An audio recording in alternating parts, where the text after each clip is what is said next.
Hello বন্ধুরা, আশা করি সবাই ভালো আছেন। রোজের রান্নায় আপনাদের সবাইকে স্বাগত। আজকে নিয়ে চলে এসেছি একদম ভিন্ন পদ্ধতিতে চিংড়ি মাছ দিয়ে মোচার ঘন্ট। যদি রেসিপিটি আপনাদের ভালো লেগে থাকে তাহলে অবশ্যই লাইক, শেয়ার, কমেন্ট করবেন। আর যারা নতুন বন্ধু দেখছেন তারা কিন্তু চ্যানেলটিকে একটু সাবস্ক্রাইব করে দেবেন। একটি মাঝারি সাইজের মোচা মিহি করে কুচিয়ে নিয়ে আমি আধ ঘন্টা নুন জলে ভিজিয়ে রেখেছিলাম। তারপর খুব ভালো করে চটকে চটকে আমি 3-4 বার জল পাল্টে এটা ধুয়ে জল ঝরিয়ে প্লেটে রেখেছি। নিয়েছি দুটো মাঝারি সাইজের আলু, ডুমো ডুমো করে কেটে রেখেছি। দুটো মাঝারি সাইজের পেঁয়াজও আমি কেটে রেখেছি। আর মশলার মধ্যে নিয়েছি 2 চা চামচ জিরে গুঁড়ো, 1 চা চামচ হলুদ গুঁড়ো, ফোড়নের জন্য নিয়েছি একটা তেজপাতা, 4টে শুকনো লঙ্কা, 1 চা চামচ গোটা জিরে, আর নিয়েছি 2 ইঞ্চি আদা, কয়েক কোয়া রসুন। চিংড়ি মাছ আমি খুব ভালো করে ধুয়ে পরিষ্কার করে নিয়ে আগে থেকেই তেলের মধ্যে নুন হলুদ দিয়ে ভেজে তুলে রেখেছি। এবার গ্যাস অন করে একটি কড়াই আমি বসিয়ে দিচ্ছি। এই কড়াইয়ের মধ্যে আমি পরিমাণ মতো সর্ষের তেল দিয়ে দিলাম। সর্ষের তেল গরম হতে আমি এতে একটা তেজপাতা, 4টে শুকনো লঙ্কা আর 1 চা চামচ গোটা জিরে দিয়ে দিলাম। ফোড়নের গন্ধ বের হতেই আমি এর মধ্যে কেটে রাখা পেঁয়াজটা দিয়ে দিলাম। গ্যাসের ফ্লেমটা মিডিয়ামে রেখে পেঁয়াজটা একটু আমি ভাজা ভাজা করে নেব। তারপর পেঁয়াজটা একটু ভাজা হলে আমি চারিদিকে পেঁয়াজটা সরিয়ে দিয়ে মাঝখানে রসুন বাটাটা দিয়ে দিচ্ছি।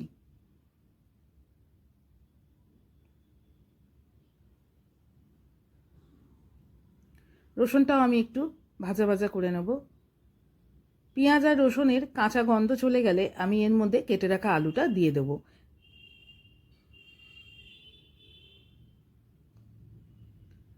এই আলু, পেঁয়াজ সমস্ত কিছুই আমি একসাথে লাল লাল করে একটু ভেজে নেব।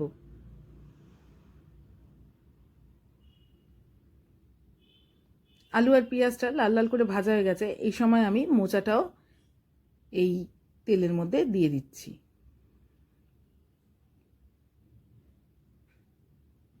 মোচা সাধারণত সবাই সেদ্ধ করেই করে, তবে আমি মোচা এইভাবেই রান্না করি। তাহলে মোচার মধ্যে যে সমস্ত গুণাগুণগুলো আছে সেগুলো ওই জলে সেদ্ধ করলে তার সাথে বেরিয়ে যায়, কিন্তু এইভাবে রান্না করলে সমস্ত গুণাগুণটাই আমরা কিন্তু পাই।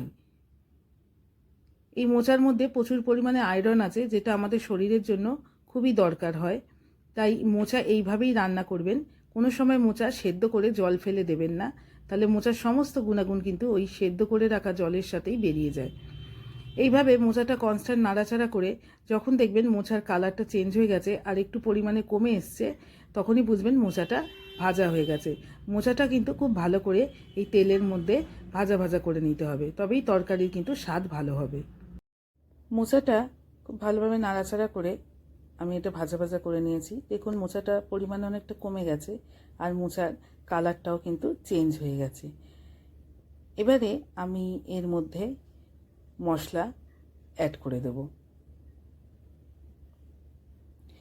আদা বাটা দিয়ে দিলাম, দিয়ে দিচ্ছি টুকরো করে রাখা টমেটো আর জিরে গুঁড়ো আর হলুদ গুঁড়ো। আমি এর মধ্যে লঙ্কা গুঁড়ো অ্যাড করব না, যেহেতু আমি 4টে শুকনো লঙ্কা দিয়েছি আর আমি এর মধ্যে কোনো লঙ্কা দিচ্ছি না। আপনারা আপনাদের স্বাদ মতো ঝাল কিন্তু দিতে পারেন, চাইলে এর মধ্যে লঙ্কা গুঁড়ো অ্যাড করতে পারেন বা কাঁচা লঙ্কাও দিতে পারেন। সমস্ত কিছু আমি এই মোচার মধ্যে নাড়াচাড়া করে মিশিয়ে দিচ্ছি। একটু আমি নাড়াচাড়া করে এটা মিশিয়ে দিয়ে এর মধ্যে অল্প পরিমাণ জল দেব, দিয়ে খুব ভালো করে আমি কষিয়ে নেব মশলাটা। মশলার কাঁচা গন্ধ যাওয়া পর্যন্ত আমি কিন্তু এটা খুব ভালো করে কষিয়ে নেব।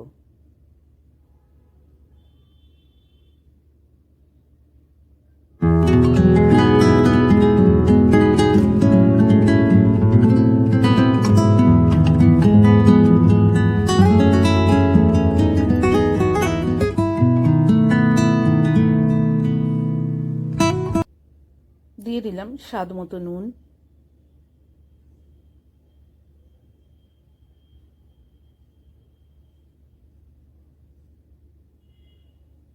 দিয়ে খুব ভালোভাবে আমি এটা নাড়াচাড়া করে মিশিয়ে দিচ্ছি।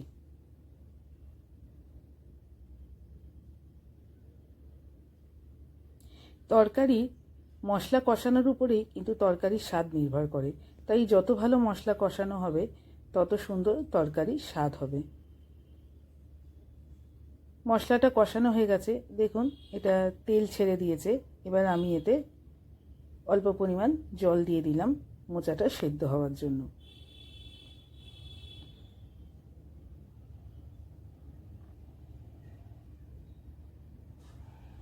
দিয়ে দিচ্ছি ভেজে রাখা চিংড়ি মাছ।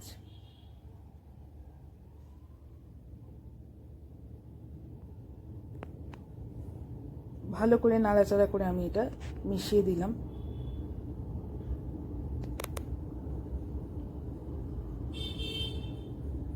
এবার একটি ঢাকা দিয়ে দিলাম। 2 মিনিট মতো গ্যাসের ফ্লেম মিডিয়ামে রেখে আমি এটা রান্না করে নিয়েছি। এবার ঢাকাটা খুলে নিয়ে এটা ভালোভাবে নাড়াচাড়া করে নিচ্ছি। মোচাটা কিন্তু সেদ্ধ হয়ে গেছে, আলুও গলে গেছে। এবার এর মধ্যে আমি গরম মশলা গুঁড়ো দিয়ে দিচ্ছি। দিয়ে দেবো 1 চা চামচ ঘি, আর দিয়ে দিচ্ছি স্বাদের জন্য 1 টুকরো মিছরি। যেহেতু আমরা চিনিটা খুব একটা খাই না, তাই এই মিছরি আমরা ব্যবহার করি যে কোনো তরকারিতে মিষ্টির স্বাদ আনার জন্য।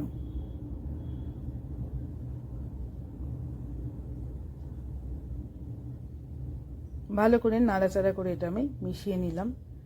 মিছরি গলে গেছে আর তরকারিটাও রেডি হয়ে গেছে, আমি সার্ভ করে দিই।